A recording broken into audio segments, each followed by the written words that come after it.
Welcome to the Wife Stories YouTube channel. New video every day, and don't forget to subscribe. Here we go. Why is it difficult for people to admit that they want to get divorced? Why did they start lying and hiding their extramarital affair instead? These questions have been bothering me for a long time because I couldn't figure out how my wife decided to play this game. But if she decided to take such a step, then let her face terrible consequences. It was Friday evening at the Alhambra Lounge, bustling with a lively crowd enjoying themselves. The atmosphere was electric, with the place alive and buzzing. Despite sitting at the bar with a vodka tonic in hand, my presence wasn't for the typical reasons of drinking and dancing. Instead, I was there with a purpose that I knew was risky, bracing myself for potential trouble that could land me behind bars. While I casually sipped my drink, my attention was fixed on a couple seated across the room. They had been on my radar for nearly an hour, particularly him. He was the target of my mission, a regular attendee every Friday night, likely to support his wife's brother, whose band performed at the Alhambra weekly. Finally, my patience paid off as the moment I anticipated arrived. The music slowed to a waltz, and the couple gracefully rose from their seats to take to the dance floor, giving them a brief moment to find their rhythm.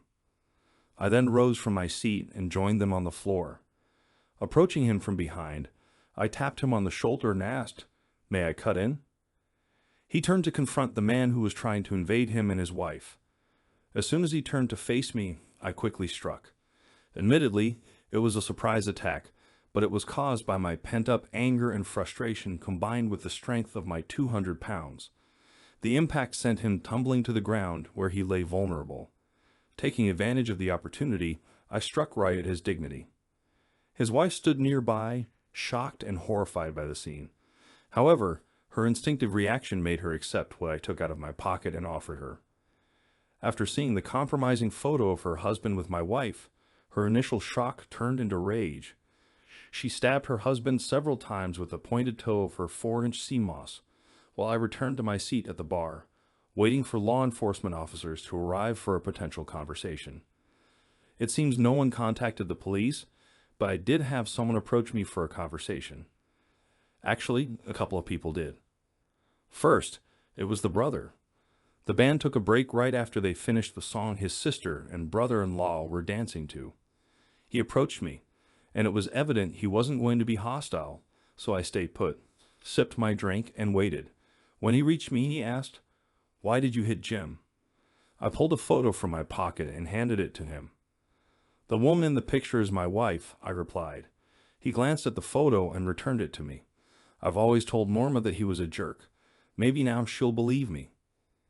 I suppose I was mistaken. "About what?"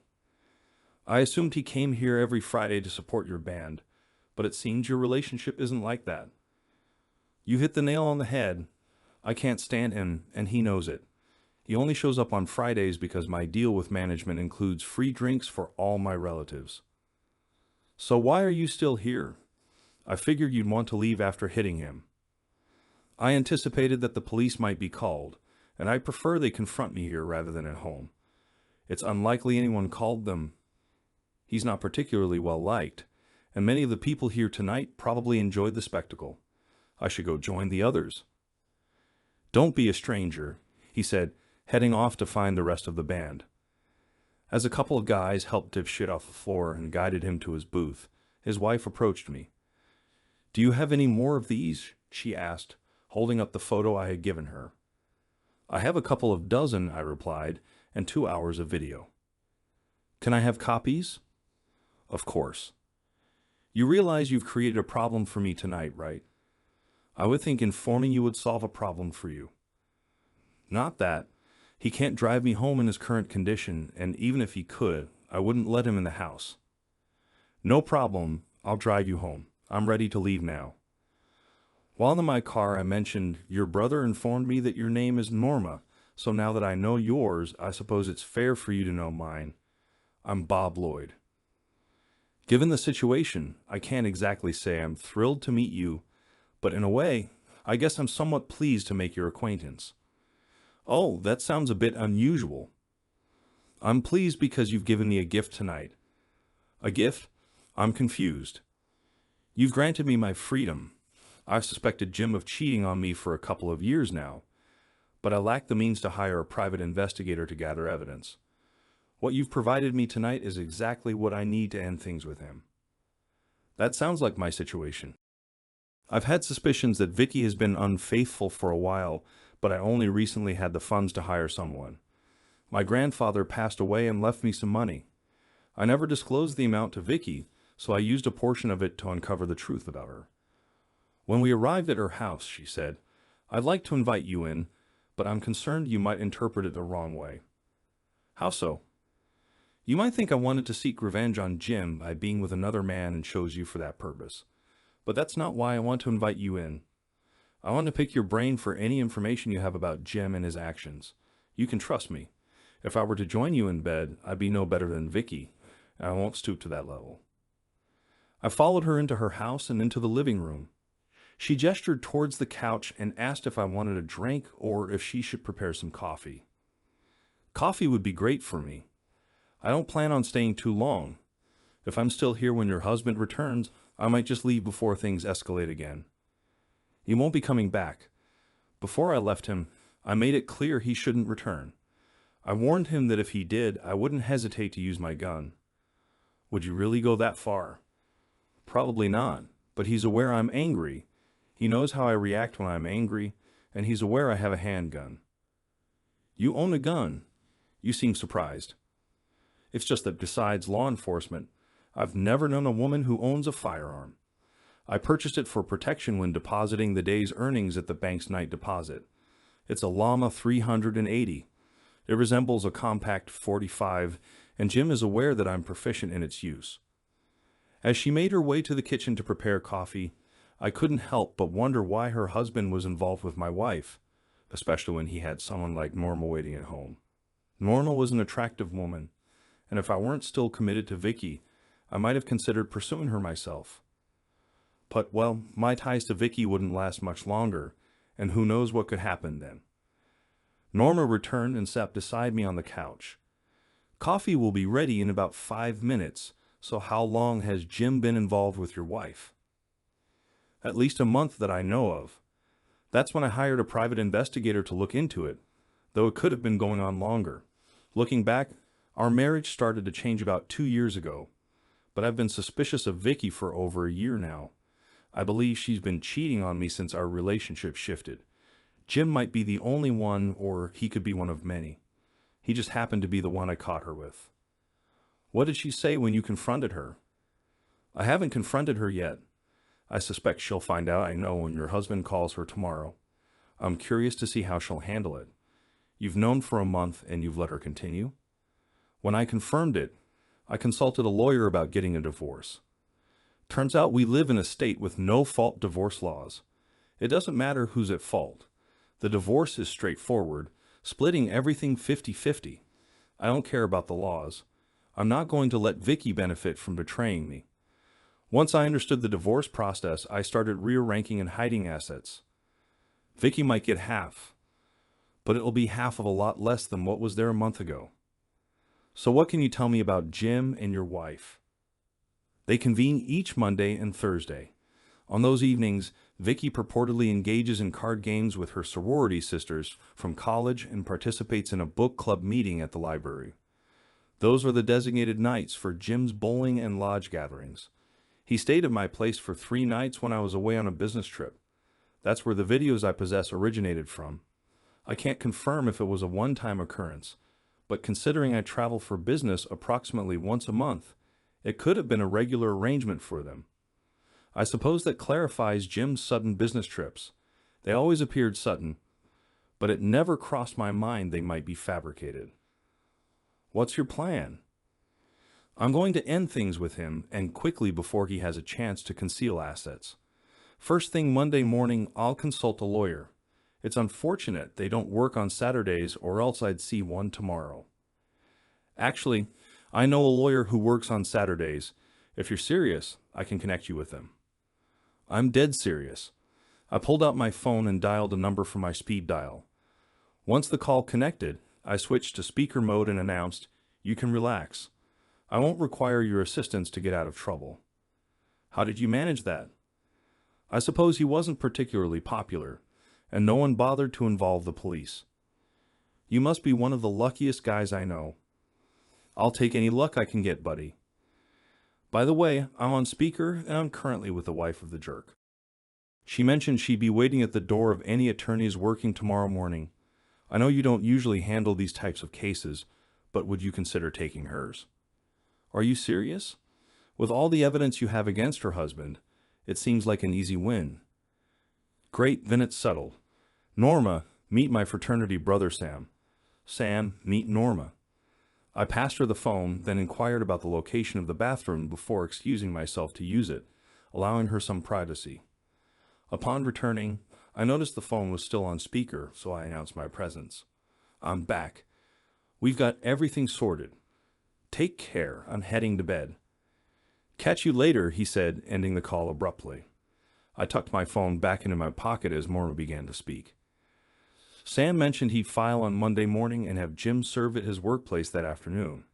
He claimed it could be done swiftly by duplicating your paperwork with my details replacing yours. Will your wife be served on Monday too? That's the plan. And then the real struggle begins. The struggle? Vicky won't surrender easily. She'll hire a lawyer and contest the divorce. She'll throw up every obstacle she can, and I'll do my utmost to navigate around them. Sam predicts she might push for court-ordered counseling to delay proceedings. Would you reconsider? Not a chance. I might have been able to overlook a one-time mistake, but prolonged affair, that's out of the question. Plus, there are the disparaging remarks she made about me during their intimate conversations, since I'll be sharing all the evidence with you. It makes me wonder why they even stayed with two apparent losers like us. I understand all too well why Jim remains with me. I am the financial backbone of this family, and the satisfying part, at least for me, is that I won't have to endure any of the nonsense without fault. I have a solid prenuptial agreement in place. If you're the one with the money, why didn't you consider hiring a private investigator? The money is tied up in a trust fund that I can't access until I turn 30, and I still have 16 months to go. I can use it for medical and educational expenses, but that's it until I'm 30. Moreover, I earn a third more than Jim does in my job, and it's my income that supports our current lifestyle. However, even with that, there's no extra cash I could spare to hire an investigator. I probably share some blame for Jim getting involved with your wife. How so? If I had expressed my suspicions when I first suspected him of cheating, he might have stopped. The prenup was clear about consequences for adultery. He knew exactly what he stood to lose if I caught him. But I suppose that speaks volumes about what he thinks of me, that he believes I'm too oblivious to ever catch on to his actions. When can I obtain copies of your findings? Sam has all the information. When you go to sign the paperwork, tell him I instructed him to provide you with copies. I glanced at my watch and remarked, I need to leave soon. Can I check in with you occasionally to see how things are going? Absolutely, I hope you do. Once again, thank you for the gift you've given me. Perhaps I can treat you to dinner one evening as a token of my appreciation. That sounds lovely. I'll reach out to you once things settle down at my place. I'm not sure what awaits me there. Your husband might be well enough to contact Vicky. I hadn't planned on confronting her until she received the divorce papers on Monday. I suppose I should have considered that before pursuing your husband. Oh well, it's too late to dwell on that now. When I arrived home, Vicky appeared to be her usual self, so I assumed she hadn't received a call from her lover. She greeted me with a kiss and inquired about my lateness. I explained that Al, my boss, wanted to celebrate signing the Johnson contract, so we stopped for a few drinks. I tried calling to inform you, but you didn't answer your cell or the home phone. I left my cell on my desk at work. I didn't even hear the home phone ring. Have you eaten? I had some ground round with the drinks, so I'm fine. Dessert? No, thanks. Are you sure? What do we have? Come to the bedroom and I'll show you. I glanced at her, and since I didn't respond, she must have thought I was a bit slow, so she added, It's been almost a week since we made love, and I'm feeling a bit needy. I understood her intention, yet my pause stemmed from deliberation on whether I desired to proceed. At that moment, Vicky wasn't high on my list of preferred individuals. However, I ultimately concluded that I should seize any opportunity available. Who knew how long it would be until I found another chance for intimacy after Vicky was out of the picture? With a smile, I responded, "I'll accept your challenge." While we were doing this in bed, I couldn't get rid of the memory of my wife's words to her lover.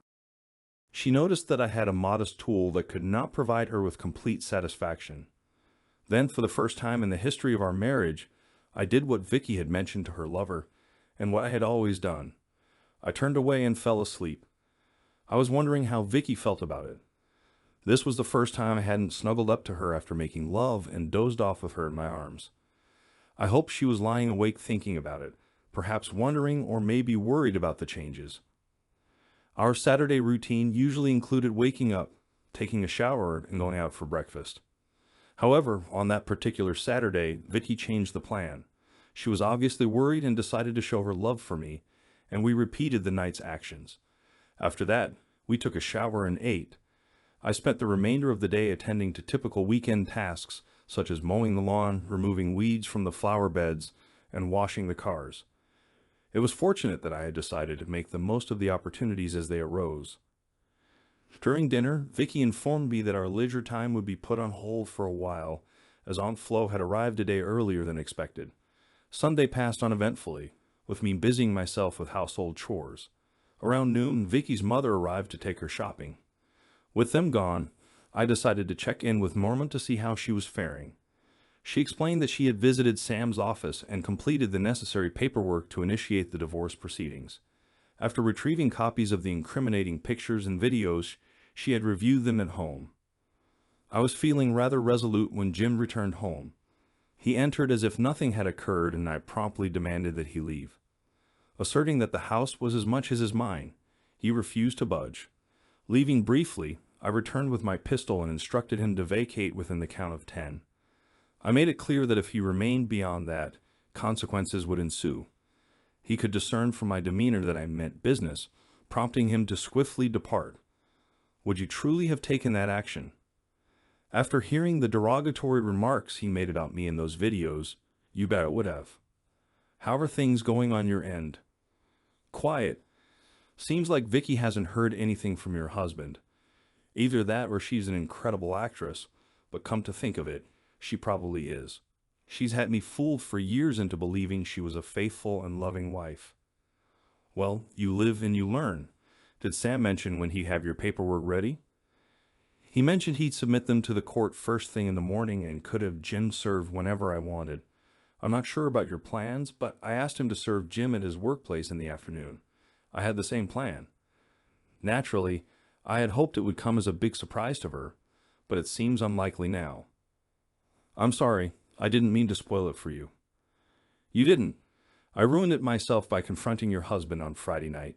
Even if he doesn't tell her, he'll make it clear that I'm on to her when they talk at work on Monday. The important thing is it'll soon be over, except for the legal stuff, and I can start moving on with my life. Can we meet up on Monday evening? I'll treat you to that dinner I promised, and we can have a couple of drinks to celebrate. I won't know until late tomorrow if I can make it. I'll be busy moving out of the house as soon as Vicky leaves for work. The house belongs to her. Her parents gave it to her when they retired and moved to Arizona. I'll keep the plans open.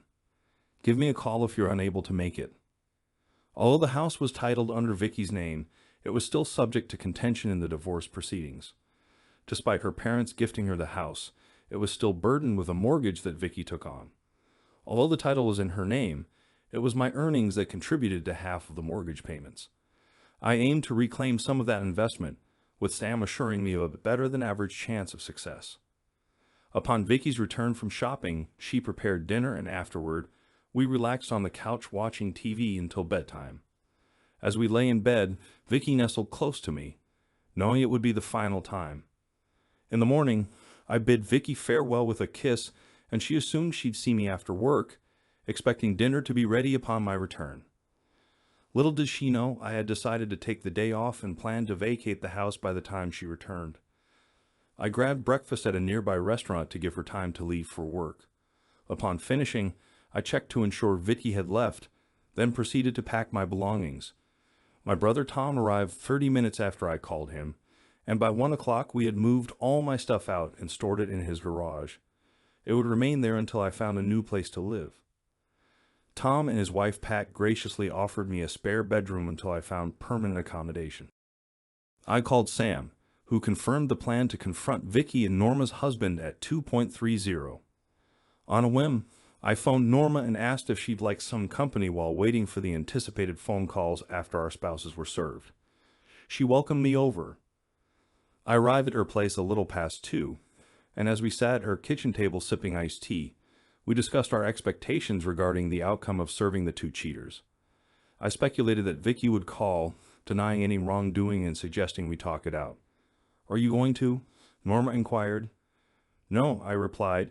"All Vicky will do is lie and spout the usual excuses cheaters make when caught. It's not what I think. She loves only me. We can overcome it. All that rubbish from the cheater's playbook. She's been deceiving me ever since she got involved with your husband, maybe even before him. I won't believe a word she says, so why waste my time talking to her?" That pretty much echoes what I anticipate from Jim. Can we discuss something other than those two jerks? Of course. How about those Broncos? I casually mentioned it as a joke, but she surprised me by responding seriously. It all depends on Manning's performance. He's been inconsistent in the past 2 seasons, and this year he seems prone to interceptions. If he can improve, the Broncos might have a shot at winning it all. I was impressed she articulated exactly what I was thinking. Author's note: at the time of this writing, Broncos were 6-0. We delved into football discussions, particularly about Denver's defense, when my phone rang. Glancing at the caller ID, I saw it was Vicky, and checking the time, it was 2.35. "Time to face the music," I said, switching my phone to speaker mode as I answered. "Good afternoon, this is Bob. What the hell is going on with this divorce nonsense?" It's typically what happens when someone discovers their supposedly faithful wife is cheating. "How dare you call me a cheating wife? Isn't that what you were doing with Jim? And by the way, his wife feels the same, just letting you know in case you missed the memo when he was served. Sleeping with Jim? Where did you even get that twisted idea?" "From the photos and videos my private investigator gathered for me." "Photos, videos. I sincerely hope you're not going to attempt to convince me that it's all a misunderstanding, that those individuals in the pictures and video aren't you.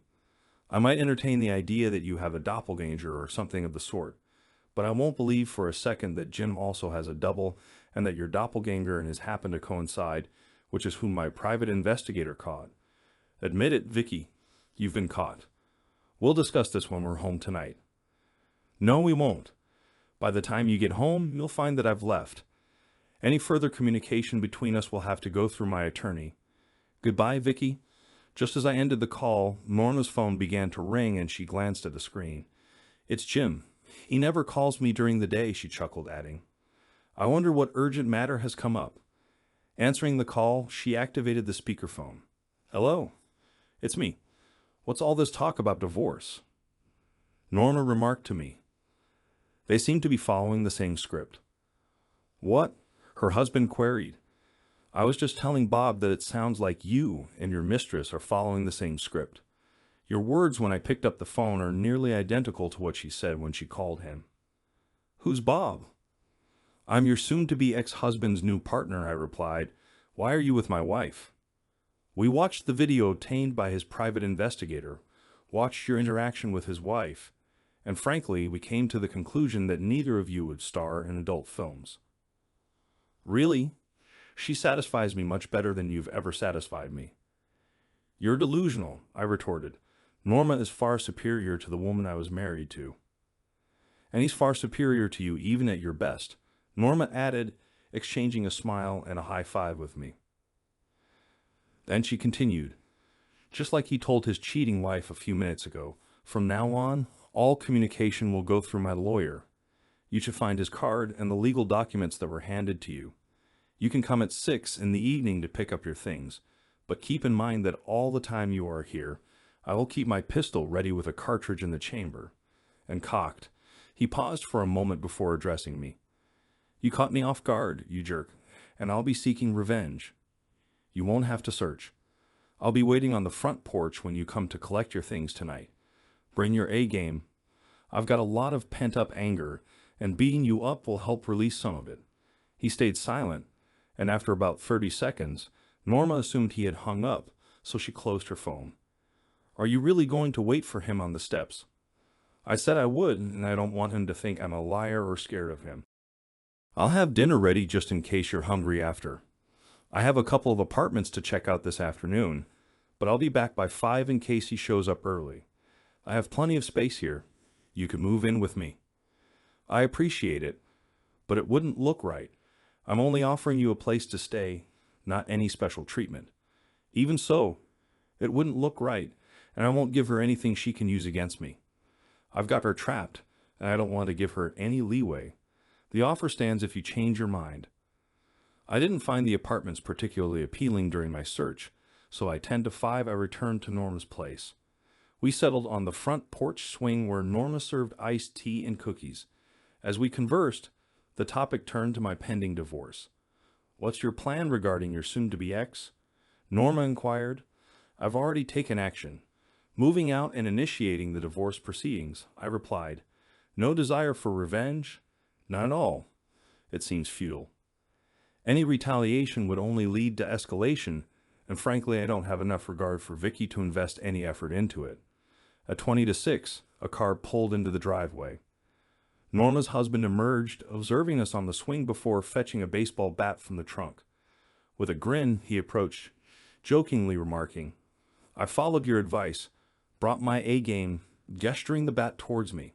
While I was searching the area for something that could be used as a makeshift weapon, a loud bang pierced the air and I witnessed her husband collapse. My gaze shifted to Norma, who was brandishing what looked like a scaled-down Colt 45 aimed at her fallen spouse. "Oh, shit," he howled. "You shot me? Damn it, I was right. You are completely inadequate and dangerous to society. But it was only in the foot. Consider yourself lucky that I took good aim with this thing." She put the firearm next to her on the swing, took her cell phone out of her pocket and dialed 911. My husband attacked me with a baseball bat and I had to defend myself. "Call an ambulance." "No, he's writhing in agony on the ground, screaming at me. He's not in a position to hurt me." "I see. I'll hang up as soon as the police arrive."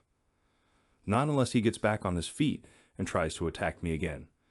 If he does, I won't hesitate to release the entire magazine into his torso." She ended the call and remarked, "You should probably leave before the police arrive." "No point in involving you in this." "No, I'll support you. Run inside and gather all the evidence you receive from Sam. Then bring it out here. We'll tell the police that I was delivering the items to you and arrived just as he approached you with the bat. I heard him yelling, 'Divorce me, bitch. I'll mess you up before I let that happen.' He'll deny it and accuse us of lying. So what? It'll still be our word against his, and the bat next to him has his fingerprints all over it. We'll stick to the truth about everything else until he pulled into the driveway. We'll tell them about waiting together for his and Vicky's frantic calls, what was said, and how you informed him he could collect his belongings at 6. I left to retrieve the pictures and videos for you and plan to return by 6 to be on hand in case he tried anything foolish. I arrived just after him and witnessed the entire altercation. Do you think they'll buy it? As long as we stay consistent with our story, it should work." During our conversation, the foolish individual rolled on the ground, clutching his leg and swearing. Norma fetched some material from the house, and upon her return, we sat on the swing, enduring the complaints of her husband while awaiting the arrival of the police. As the sirens approached, 2 police cars arrived with 4 officers emerging, guns drawn and pointed in our direction. They fanned out, advancing towards the porch, while Norma and I raised our hands to show we were unarmed. 2 officers attended to the injured man who cried out, "She shot me." The woman shot me. Once the police secured the area, an ambulance arrived to transport the wounded man away. I instructed the officers to handle the baseball bat carefully as it was evidence. Norma and I were separated and taken to the police station, each placed in separate rooms. A detective came in and I recounted my version of events. 3 hours later, I was released and driven back to Norma's, where I retrieved my car and headed to Tom's place. Norma stayed with him until approximately noon the following day. She phoned me upon arriving home to update me. It seemed that the police accepted our explanation as she was only charged with discharging a firearm within city limits before being released without bail. Reflecting on our experience at the station, we reassured ourselves that everything would likely turn out fine. "I'd invite you for dinner, but given the circumstances, I believe it's best for us to keep our distance for a while," she said. I concurred but assured her that I would stay in touch. Later at 4, Norma called to inform me that the incident had made the local newspaper and asked if I had seen it. Since I hadn't, I went to the 7-Eleven to purchase a copy. To my relief, my name wasn't mentioned, but Norma and her husband were featured. The article mentioned her husband being hospitalized, though not in critical condition, and Norma being charged but released without bail. That afternoon I received 11 calls from Vicky on my cell phone, all of which I promptly deleted. However, I decided to answer the 12th call, albeit with a touch of impatience. "What do you want now? Didn't you understand that all communication should go through my lawyer?" I asked sharply. "I need to talk to you, Bobby. I need you to listen to me. I want to explain what happened and why. I want you to know that I love you and don't want to lose you, Bobby," Vicky pleaded. "That may be what you need, Vicky, but what I need is to end things with you for good."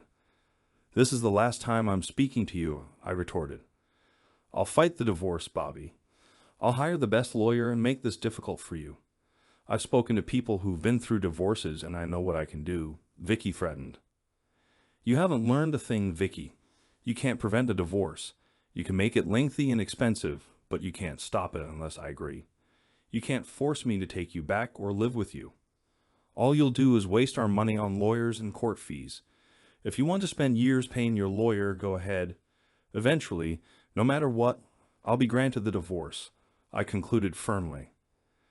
I paused as if struck by a sudden idea, then suggested, "Perhaps your resistance to the divorce could benefit me.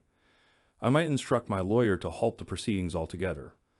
Truth is, I don't see the need for it, as I have no intention of remarrying.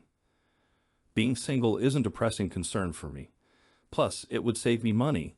No hefty legal fees, no court-ordered alimony, and no messy asset division. The more I think about it, the more appealing it sounds. So go ahead, Vicky. Contest it, and I'll retract." "Yes, that suits me just fine. Who knows, someday you might meet someone and want to tie the knot finding yourself on the other side of a divorce. Then you be the one facing legal fees and court costs. If I relent now, I won't have to spend a penny. Then again, perhaps I'll choose to contest it to prevent you and your new love from marrying. The choice is yours, Vicky. Sign the papers and it'll all be over in a few months. Resist and I'll stick to my plan. But regardless of your decision, one thing is certain. As far as you're concerned, I'm gone for good. Goodbye, Vicky." A series of events unfolded over the following month, comprising both positive and less favorable occurrences. Vicky refrained from signing and returning the divorce papers, yet she also refrained from hiring an attorney to contest the divorce proceedings. Sam believes she assumes that by not signing and returning the papers, the divorce process will cease, thus avoiding attorney fees. Her assumption is incorrect. Although it's not in our interest to correct her, we have proof of service, and her lack of response means the proceedings will continue. On a positive note, Norma's husband faced felony charges of menacing, enabling Norma to obtain a restraining order against him. However, the less favorable aspects included Jim obtaining legal representation to contest the divorce, potentially prolonging and increasing the costs of the process. Additionally, the district attorney, up for re-election, persisted with charges against Norma, possibly to avoid being portrayed as lenient on crime by opponents. During the divorce hearing, Vicky's absence, likely stemming from her belief that non-participation would halt proceedings, led the judge to grant the petitioner's request. Leaving the courtroom, I knew I would be a free man in 120 days. That evening, I dined with Norma, who once again extended her offer of accommodation. "You don't need to worry about the appearance anymore now that your divorce has been finalized." "That may be the case for me, but it's different for you. You can't risk giving Jim anything that could be used against you." "I'm not concerned. Sam assures me that the divorce will be straightforward due to the adultery and the incident with the baseball bat. Perhaps the divorce will go smoothly, but part of it involves dividing assets, and my presence here might complicate matters for you. That's irrelevant. The most he can claim is half of the house and some of our savings. Besides, I'm about to inherit my trust in a year. I'll be fine, so I'm not worried about any of that. But I am. It's probably not the best time to say this, but I've developed feelings for you over the past few months, and I don't want to do anything that might make things harder for you. Why would you say that? Why shouldn't you express your feelings? Because I want to be with you, but I can't. Why not? Have you considered that your feelings might be mutual? That's not the issue. I need to keep my distance from you for your own sake. I just said I don't care about the legal aspects. I have a solid prenuptial agreement that dictates what my ex is entitled to. That's only part of it, Norma. We can't give the district attorney or your husband anything they could use against us in court. I might have to testify in both trials, and I need to minimize any potential damage. Maybe we can meet once a week for dinner and explain it as keeping each other updated on our divorces since our spouses caused the split. But even that might be risky. We need to maintain distance until the court cases are resolved. She stared at me for a moment before saying, "Why does life have to be so complicated?" I understood exactly what she meant. During the following 2 months, I took Norma out for dinner once a week. It was painful to refrain from going where I truly desired, but I compelled myself to maintain a distance. Meanwhile, I received 3 or 4 calls a week from Vicky, imploring me to speak with her and begging me to return home. I simply hung up on her without uttering a word. The trial of Norma turned out to be rather disappointing. The district attorney presented his case with Norma's husband as a key witness. Despite his initial denial that the bat was meant for Norma, he inadvertently revealed that it was meant for me instead. I could see the district attorney's disappointment when Jim made a gaffe indicating his inability to properly prepare a witness. Norma stuck to the agreed story, and then it was my turn to testify. Yes, I knowingly gave false testimony, but I didn't care. After all, this jerk ruined my marriage, and I felt I owed him some kind of revenge. The jury deliberated for less than 15 minutes before reaching an acquittal verdict. 3 weeks later, it was my husband's turn to stand trial. It took the jury only 20 minutes to reach a guilty verdict. He was sentenced to a year and a day, but he proved his idiocy even more by publicly threatening me in front of the judge, the jury, the prosecutor, and the audience. "I'll get you for this. Wait for the reward." I grinned at him, anticipating the day when he would demand retribution, knowing that his outburst would be documented, which would help him go back to prison. After the completion of the trials, I accepted Norma's invitation to move in with her. On my first night there, she came into my room and slid into bed next to me. "I've been dreaming about this for months," she whispered, putting her hand on my instrument. One day, her husband and I joked on the phone that Norma was far superior to Vicky in bed, and it turned out to be true. We had a wonderful night. In the morning, everything happened again. The next night, the number was reduced to 3. In the end, I had to insist on reducing our activity in order to save enough energy to work. We switched to a once-a-night mode 4 or 5 times a week, with 2 or maybe 3 sessions on weekends. I wish I could say that our story ended happily ever after, but that wouldn't be true.